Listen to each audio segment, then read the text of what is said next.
Sweet. Well, So Patrick, what's the agenda today? so essentially, I would love tell me how we make this most valuable to you. I've got a few questions, and then we are just going to kind of run it from there. So, obviously, you have a unique scenario with your agents.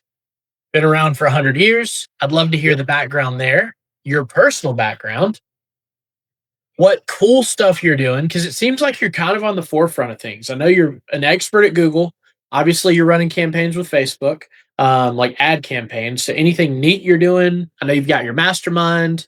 And then I'd love to hear about how you personally define success. And then we'll plug your book, we'll plug your mastermind, anything else.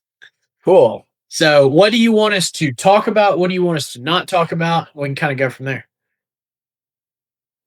I'm an open book, man. Cool. Obviously. Patrick, do you have anything else at the moment? Um, no, I mean, I don't. Obviously, I value Pete as a resource as well as a friend and colleague. So I think, if there's any cool stories along the way, but I just like to have the conversation, and I'm sure things will start flowing once the conversation starts to go. Yeah. Sure. Sweet. Well, are you all ready? I'll kick it off. Ready? Awesome. Thanks everybody for joining. Again, my name is Tyler. We have got Patrick and Pete here with us today. Patrick, you want to say a quick word for everybody? Yeah, man. Super excited to have this series with agents who are doers and pushers. And, we've been connected with Pete for quite a while, and I'm just super excited to be able to have this conversation. So, Pete, thanks so much for being here with us. Pleasure. Good to be here. I appreciate what you guys do. Man, we appreciate you. You have been probably one of the most consistent agents in Shop Talk for a long time. So if anybody's joined one of our calls, they've probably seen you. Yeah. But tell me a little bit about you. Obviously, your agency, you just hit 100 years. I'd love to Yep. hear about the background there, how that all came to be, and then your personal background and experience. Sure. The short story is, let's see, my grandfather and a partner were working at Liberty Mutual, and they made auto insurance statutory in Massachusetts. So they got the bright idea to open their own agency, and they did that in 1926.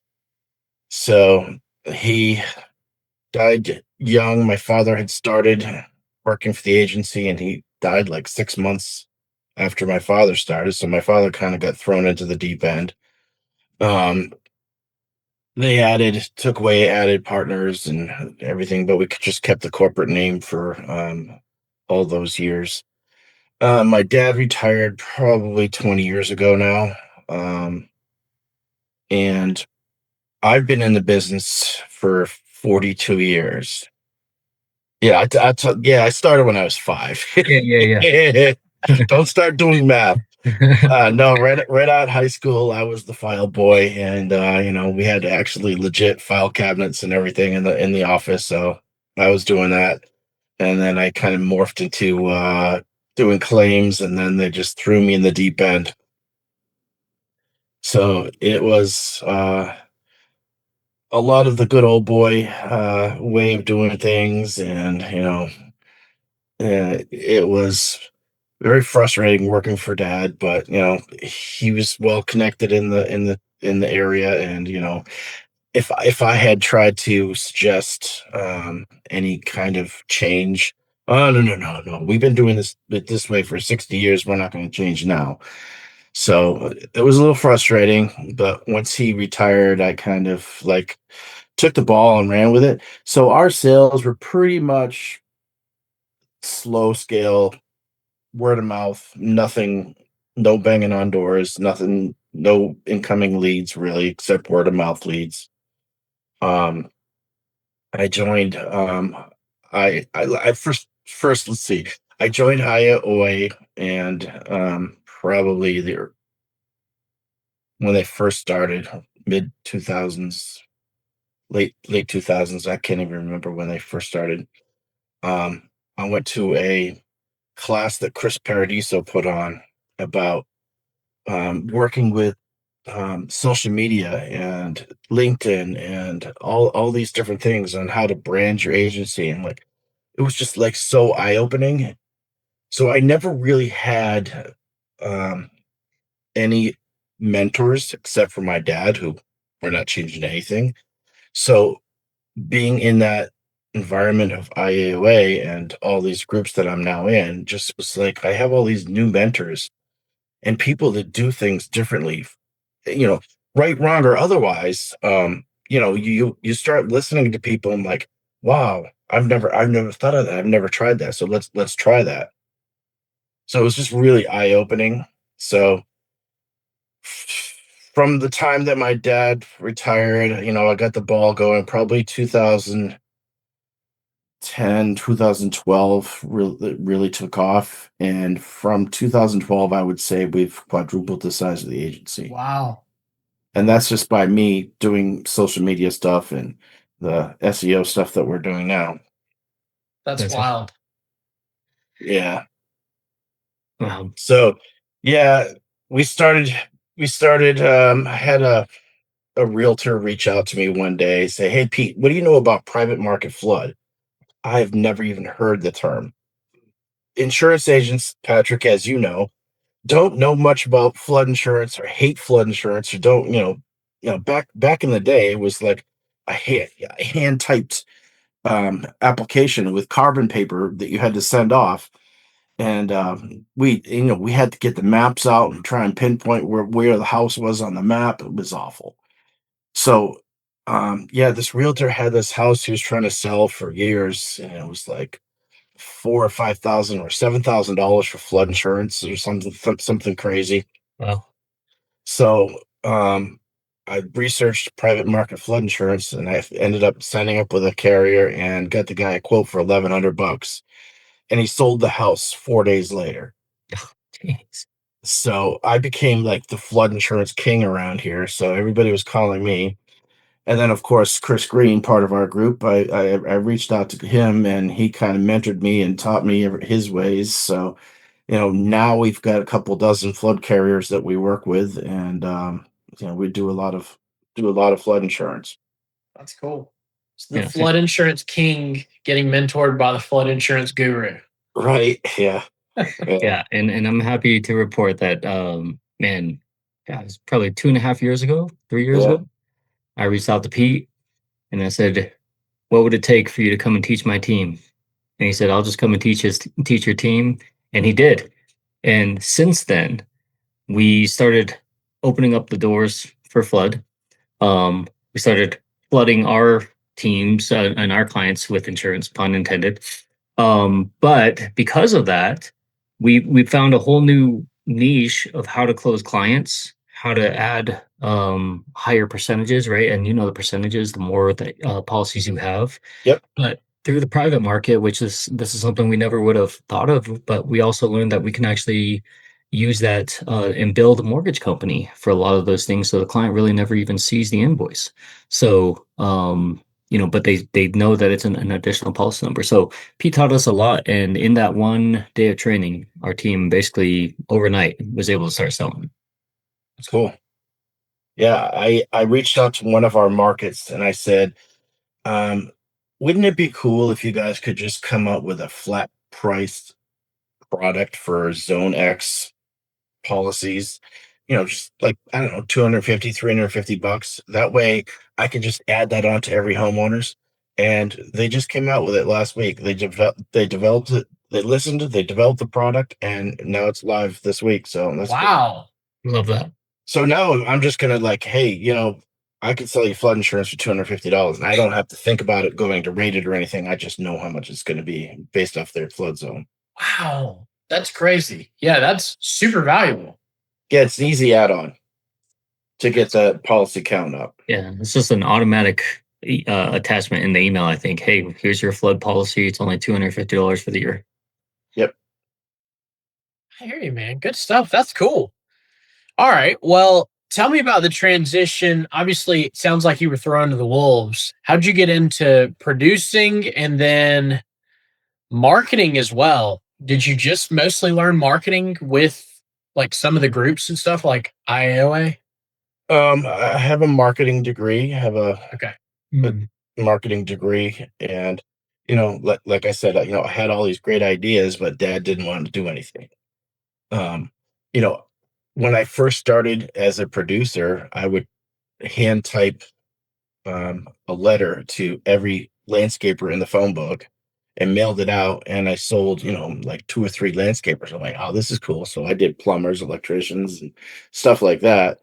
Um, I got smart and I finally like realized that I have an IBM Selectric and I can make it automatically type the whole thing for me, but still took a minute. I'm old. So yeah, no, we automated the agency and we got applied Epic and I applied TAM, applied in 1988, and it's just been balls to the walls ever since then, adding and changing stuff. Yeah. I didn't realize you've been on Applied for that long. That's Yeah, cool. we were one of the original users. Oh, Black and white screen, DOS based. Yeah. man, that's awesome. Well, tell me a little bit about your mastermind, because obviously you've gotten mentored a lot. Now it looks like you're doing a lot of mentoring. What's that like? So one of the things, you go to these conventions and get-togethers all the time. IOA had conventions for years, and you learn a ton, and you go back and you don't implement anything that you learned. Mm. So one of the things that my friend, one of the speakers said, hey, start an implementation group.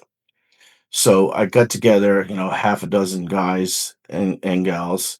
I said, hey, let's meet next week when we get back via Zoom and hold each other accountable and say, okay, I'm going to implement these 3 things and you're going to do these 3 things.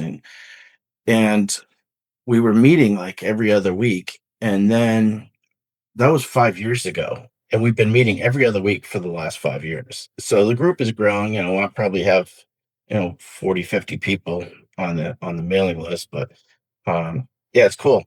So we've had our first in person last June, and we've got my next in person on Cape Cod this June. So that's cool. So 2 days of just locked in the room, and you guys know that the beauty of that. You just lock yourself in the room and just hash out what everybody's struggling with and try and find solutions.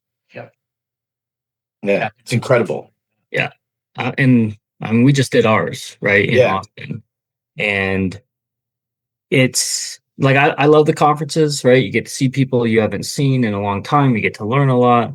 But there's something about that intimacy where you Yeah. can just share even the hard parts and Yeah. say, here's the Be struggle. vulnerable. Yes. Because it's hard to do that in a sea of 200, 300 people. But Right. with 15 people to turn around and say, okay, I'm here because I want accountability. I'm here because I want to learn, but I also want to implement, right? And the difference between learning and implementation, of course, is the action piece. So I love that that's how the group was formed, was based off of that. Yeah. I really wanted to go down there and meet you guys in Austin. That would have been incredible, but I'm sorry I missed it. All good, man. Next time for sure. Next year for sure. Well, tell me a little bit about. I feel like you're on the cutting edge of a lot of cool stuff now. So obviously, you've got really automated agency. You learned Google. Um, you're generating leads a lot of different ways. What's some of the cool stuff you're working on now that you can share? Well, let me backtrack 1 second. Last year, have you guys heard of Big Eyes benchmarking tool? Trying to think Yes. of the name of it. Best practices. Best practices. So I'm like, I got my hands on that a couple of years ago. I'm like, this is really cool. I want to see how we measure up to other agencies. So I submitted my numbers, and we won that last year. So we won best practices agency last year, which is really cool. So that's a whole other ball of wax when you're talking, you're putting yourself up against agencies with, tens of thousands of employees, and you go into a room with these guys. It's like mind blowing what these guys are doing. But guys like you that are that are like these tech entrepreneurs is what gets me out of bed every day. I freaking love it. Yeah, I started, once I started getting called the flood whisperer, um, I started running Google ads for flood, and they really kicked off. They did well. We wrote in a year and a half $1 million in flood. Wow, that's awesome. And on top of that, not only did we write the flood, here's a homeowner's quote. And oh, by the way, this homeowner's quote has an auto account discount, so let us quote your auto too. So we were coming in, writing the flood and getting the rest of the account. So we did really, really well with it. And then risk rating 2.0 came around, and FEMA just became really dirt cheap. So it wasn't as effective as it was. So I stopped doing that and transitioned it over to home insurance. Ever since COVID, home insurance premiums have been going up like crazy all over the country, especially Yes. up here in the Northeast. We lagged a little bit behind the rest of the country, less specifically like Florida or Texas or Midwest. But our rates have like double, tripled since back then. So the homeowners Google ads started really kicking off, and then we had a really cool idea. let's I talked to the guys over at local traffic marketing, and they said, let's try meta ads.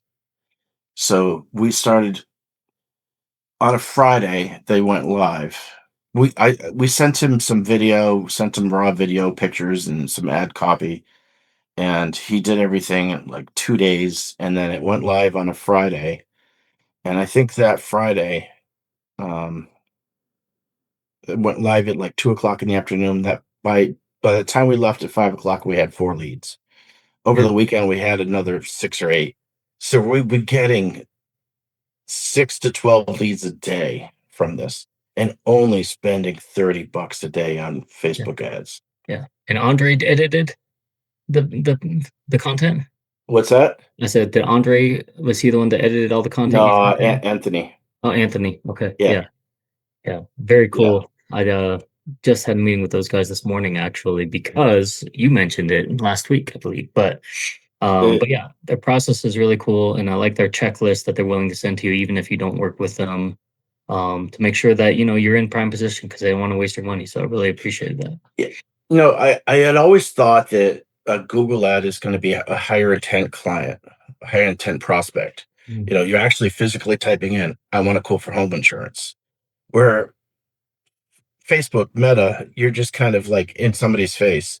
But if you keep being in front of somebody's face and they're thinking, yeah, my home insurance is like really high, and they like your ad, and you're seeing, there's like 6 or 12 different ads that he's got that are like revolving that people keep seeing. Once you click on one, you're going to keep seeing that thing um, until you buy or die. Um, so I thought that they wouldn't be as high of intent, but they have been. We've got a 36% close ratio, which is Man, that's crazy. it's a little higher than what we were expecting. It's not great. I mean, back in the day, we were 60, 70, but and Brandon, my boy Brandon, he'll tell you his close ratio is like 85%. Brandon's not human. He's an animal. Yeah. So yeah, I've just got a full-time producer that all she does is crank out those home quotes. And That's wild. well, actually no, I have my lead form goes to a VA in the Philippines who does all the back end work. Um, Quotes it, pulls a property record card, does a replacement cost, and then sends it back to the producer, and she calls the client. It's supposed to work within 10, 15 minutes, and it's been pretty good, but 6 to 12 a day has been a little bit too much that we can handle. So So it's such an awesome problem. that's wild. I didn't realize you were doing that. So you're calling them with a finished quote, and so they Yeah. can just go through and bind. That's sweet. So they're submitting a lead form, which goes to the VA and does all the prep work, and then sends it back to the producer. And usually 10, 15 minutes, he can finish a quote, probably less. Mm. unless he's not busy doing another one. Sometimes they come in 2 or 3 at a time. It's crazy. Um, so yeah, so she spends, 20, 30 minutes on the phone with them. Um, Many times selling it right then and there. And then she's going to do applications and, LPRs and cancellations and figure out the money stuff. And, it's a lot of work. I'm toying with the idea of taking that paperwork away from her, putting it onto our account managers. But she's like, no, don't, no, no, no. I want to finish it. I want to do it all because you'll miss something in that. But Yeah. I need her selling. Yeah. Well, So that speed to that lead I got to figure that out. is awesome. Yeah, I was gonna say that speed to lead process is really cool because I think that's a problem where a lot of agencies fail, right? They get it, they reach out. Sometimes they don't get a chance to speak with them, or they start the process and then however long it takes. So I think that you've got a really dialed in process. So people who are listening or watching this, um, that's a pain point for a lot of agencies. I hear from clients all the time, yeah, I've been waiting for my agent to give me a quote for 2 weeks now or a week now. I mean, and we're calling them back same day or within hours or within minutes. It's game changer. Game changer. Yeah. That's wild. Yeah, it does make you seem like so much more of an expert, so much more trustworthy. I mean, somebody's paying their agent in the hopes that I can trust that this person is getting me good coverage so that if my house burns down, it's paid. So you're giving them a lot of really positive signals responding So back.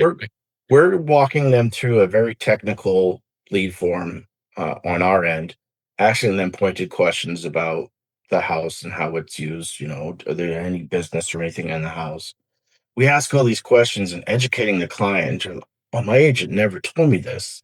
And we get that all the time. So just taking that extra 10 minutes and educating instead of just like, yeah, you got 100,000 on the building and a million liability and $1,000 deductible and the price is 2506.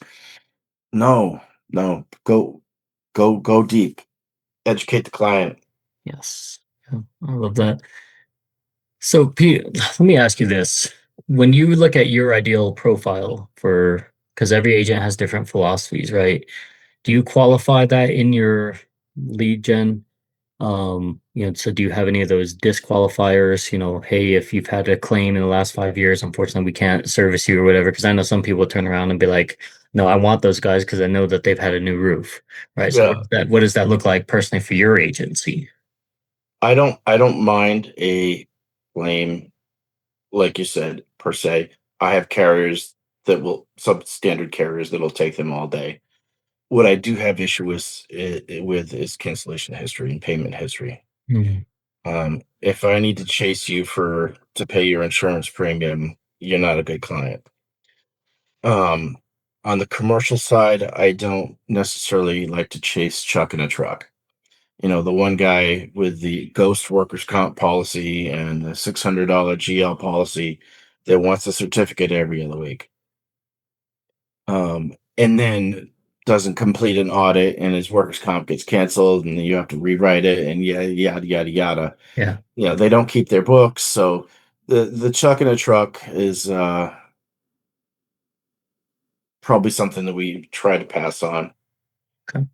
And then are you adding certain qualifiers, or is that in kind of the intake form that you're putting out there to kind of maybe disqualify those that are not Um, your ideal clients? we do have the ability to do that, and like I said, this is just like 2 weeks fresh on the meta side, Mm. so we're not.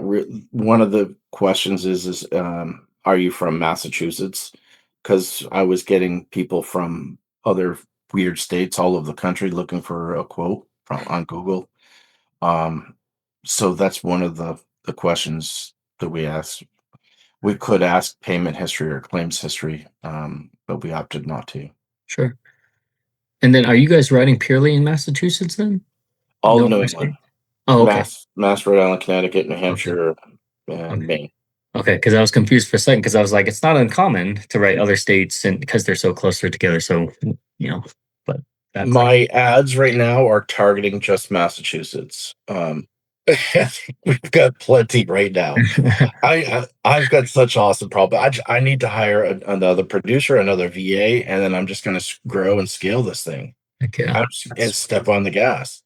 I mean, I really track my ROAS, my return on ad spend, very carefully, very closely, and I track what sales are being done. We use Agency Zoom for our CRM for sales, mostly because I really like the reporting and I like the automations where I can just throw you into a stage and just let the automations run.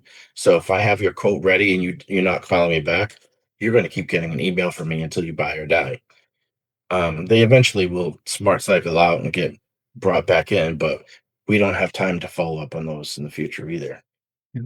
So That's awesome. Tell me a little bit about the book and where did that come from? What made you to decide to write this thing? who knows? I just there's so much going on in this head of mine, and I don't. I know that I'm not the brightest guy out there, and there are other people, other ways that people run their agency, but this I wanted to get it out there. This is what's worked for us in hopes that it helps just one other person out there. Um, I kind of got carried away and went really deep with a lot of topics in the book. Yeah, you get um, real granular in a lot of stuff. Like you give yeah, very um, in-depth detail. yeah. I just felt like I needed to get it out there, and if it can help somebody, great. That's cool. What do you like outside of the agency? Tell me about Pete outside of work. What's Pete into? Ugh. Is there an outside? So I I recently listened to you guys and finally got Claude. I've been a Chat GPT guy for forever, and I've been playing with Claude and like, oh my god, this is incredible. yeah. Um, what do I do? I like to eat. I like to garden. I have a beautiful property that I would love to take care of.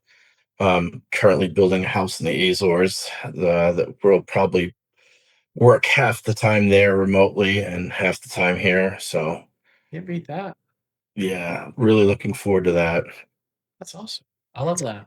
Imagine building a house in a foreign country, sight unseen, foreign language, foreign currency. It's crazy. Now you're speaking Tyler's language. Yeah, it's a lot. It's a lot of work. I'd love to get over there, man. I've seen pictures. It looks beautiful. I got to spend a little bit of time in Portugal and just loved the culture. So I'd love Yeah, to. it's amazing. I'm just looking forward to the clean eating. Yep. Everything is grown right there on the island. All the cows and chickens and everything. There's no chemicals or anything that they put in anything, so it's all fresh. So I'm looking forward to the clean eating. How hard is it going to be to get over there? What's the flight path like? Oh, Boston to Azores is 4 hour flight. Sweet. Yeah, Man. like going to Florida. Yeah, that's awesome. Truly Yeah. can't get any better. Last question I've got for you. Patrick may have some more. How do you personally define success?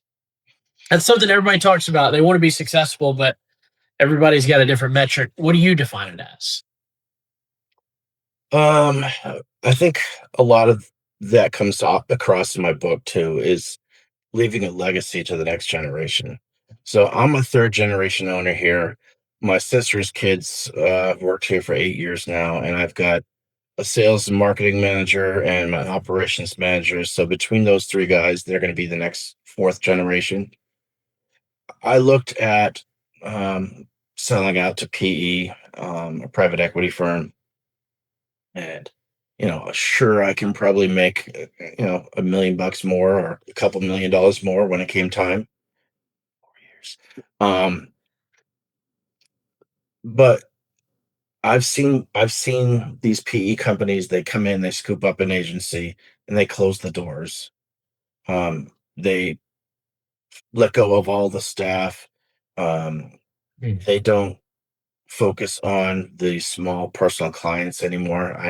These guys that they're not even allowed to talk to their clients. Their personalized service team talks to those clients. You can't, if there's a problem, you can't. We want you focusing on $5,000 revenue or more.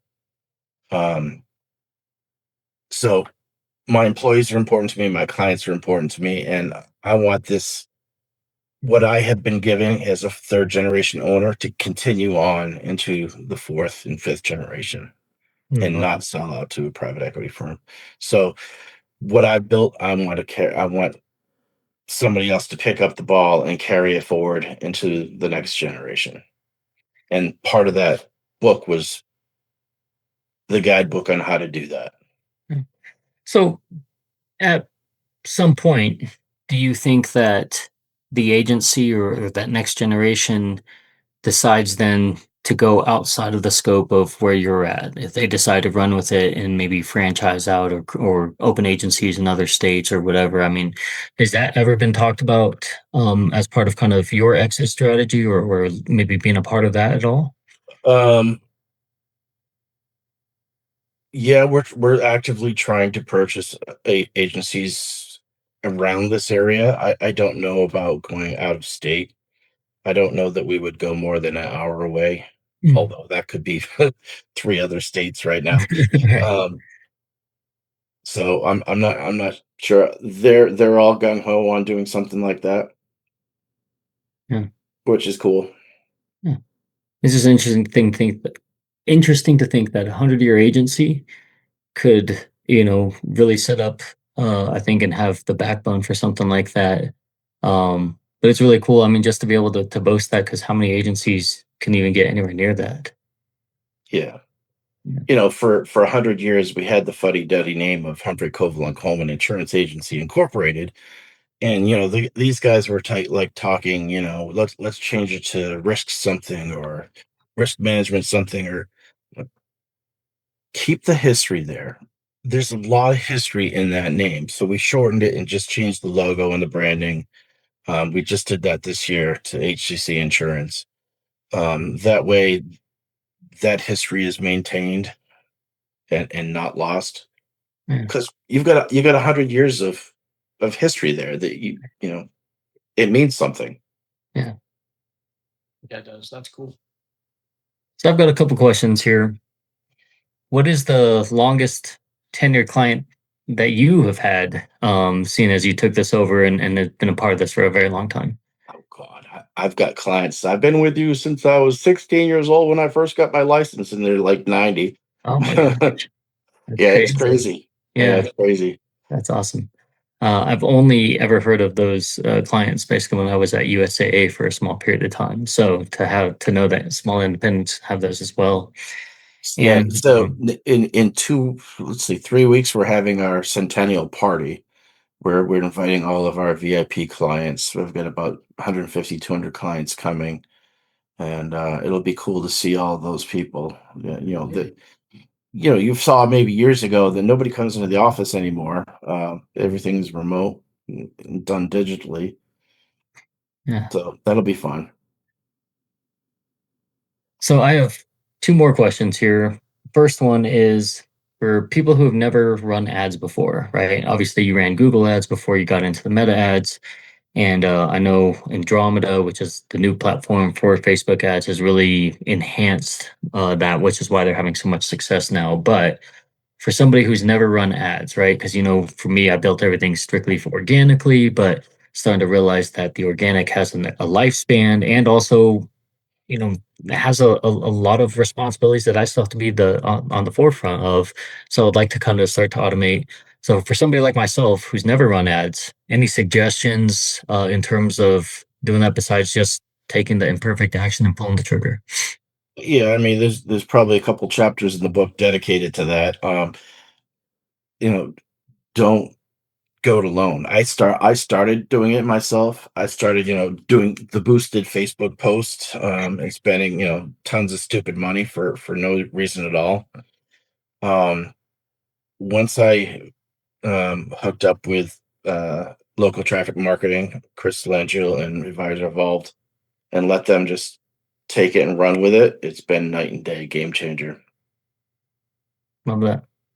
Yeah. And then last question is, for agency owners, basically who maybe they're new or they're trying to figure out some new stuff within their agency?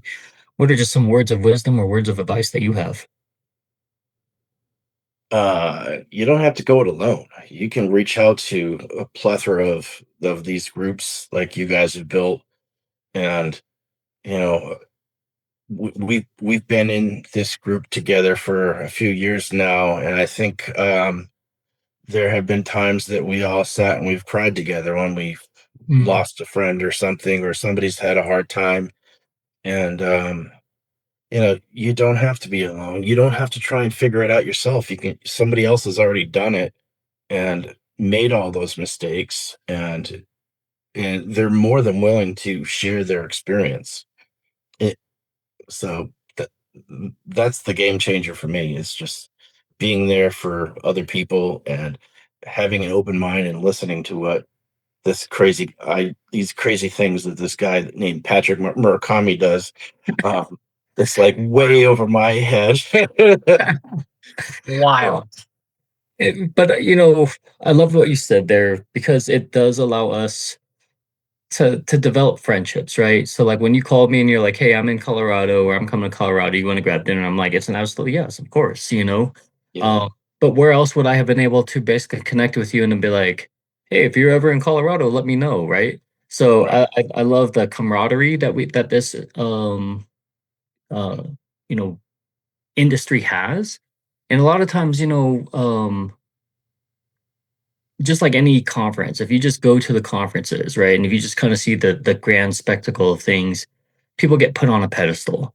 But when you go into these smaller groups like this, right, Mhm. it's more of an intimate setting. You get to know each other. You get to know, the and develop real friendships. And you get a chance to really listen to other people. And so, yeah, of course, like we all love the idea of being on the stage and learning and speaking and all those things, but also like the small intimate settings are, I think, where the real connections are made. So I'm so grateful that we have people like you as a part of our group. Um, I you're saying these things, but I'm like, I always think of Pete as kind of like another mentor for me too, personally, because a lot of things that he's doing are things he's done, and I'm like, hey, tell me about this book because I've been writing this, and then I completely changed it, and I'm like, now I got to send him the new one. So, Mhm. but he's like, yeah, he's like, let me walk you through all the crap that I had to go through, and I love that. Yeah, I think when you come to these groups too, instead of just sparting out what you do and how you do it, it's listening, So. um, and asking questions. So, and don't be shy to ask the questions. Don't feel like you're a dummy or you're a beginner at this. We all started somewhere. I had no clue what Claude was or how anything. I'm still learning that thing. I'm going to Claude school right now. I'm taking a class online. Yeah, yeah. That's awesome. There's possibilities are endless right now. So yeah, I mean, like I said, I grew up with manual typewriters, and for me to be over here trying to learn Claude, it's like crazy. It's wild. That's cool. Man, we appreciate your time today. Thank you for coming on. If anybody's got questions for you, what's the best way for somebody to reach out? uh Facebook, Peter Scott's. Cool. So while we're on that, my Facebook name is different than my real name. I've always wondered. So back a couple election cycles ago, my friends got a little psycho and they were all voting for the other person, and it got nasty. And I just I was like being a keyboard warrior and spending countless time. I'm like, I need to step away from Facebook. So I deleted my Facebook. I had like 800 or 1,000 friends or something. So my new Facebook, then I realized, oh shit, I have to have Facebook to run my business Facebook. So I made my current Facebook, and it's just insurance agents on it. I don't even have any personal friends on it. That's funny. Yeah. No kidding. All right. Yeah, I've always wondered where that came from. Yeah, that was the story. I just had to step away from all those psycho people. Yeah, fair. Fair enough. Thank you, man. This is so glad that you were willing to jump on here with us. We appreciate you. I appreciate what you guys do for the industry, man. And I love being part of your group. We're glad. Well, we appreciate it. Hope you have a great day, everybody. We will see y'all in the next one. And go buy the book. Yeah, Yes. go buy it. From Legacy to Leadership. It's on Amazon. We'll drop There the you go. link in the show notes. Yeah. Cool. Appreciate you guys. Thanks, man.